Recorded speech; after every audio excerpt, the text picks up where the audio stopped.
Video आवडल्यास आमच्या चॅनलला लाईक करा, कमेंट करा आणि सबस्क्राईब करायला विसरू नका. नमस्कार मंडळी, आमच्या किचनमध्ये तुमचं स्वागत आहे. आज आपण भरलेले दोडक्याची भाजी बघणार आहोत. चला तर मग सुरुवात करूया आपल्या रेसिपीला. दोडक्याची भाजी करण्यासाठी सगळ्यात अगोदर मी एका मिक्सरच्या भांड्यामध्ये कोथिंबीर टाकलेली आहे, खोबरं चिरून घेतलेलं आहे आणि लसूण टाकलेला आहे. हे सगळं आपल्याला मिक्सरच्या भांड्यामध्ये बारीक करून घ्यायचं आहे. बारीक करून घेतल्यानंतर आपल्याला दोडका वांग्यासारखा चिरून घ्यायचा आहे.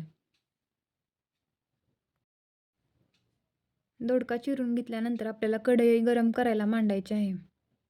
कढई गरम झाल्यानंतर त्यामध्ये 2 पळी तेल घालायचं आहे. अर्धा चमचा मोहरी घालायची आहे. अर्धा चमचा जिरे घालायचे आहेत. आपण जे लसूण खोबरं बारीक घेतलेलं आहे ते आपल्याला त्यामध्ये टाकायचं आहे. ते आपल्याला छानपैकी लालसर होईस्तोवर परतून घ्यायचं आहे. हे सगळं परतून झाल्यानंतर आपल्याला त्यामध्ये अर्धा चमचा मटण मसाला टाकायचा आहे. अर्धा चमचा घरगुती मसाला टाकायचा आहे. अर्धा चमचा तिळाचा कूट टाकायचा आहे. अर्धा चमचा धना पावडर टाकायची आहे. अर्धा चमचा हळद टाकायची आहे. आणि सगळं आपल्याला छानपैकी परतून घ्यायचं आहे.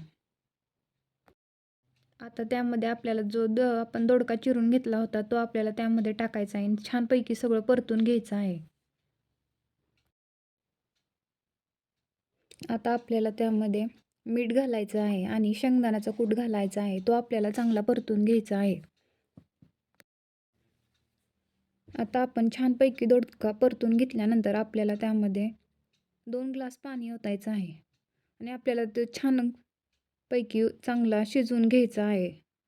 आपल्याला ते भरलेल्या वांग्यासारखं करायचं आहे. त्यामुळे आपल्याला ते सुक्कं फडफडीत होण्यासाठी आपल्याला पाणी चांगलं आटवून घ्यायचं आहे आणि दोडका चांगला शिजवून घ्यायचा आहे.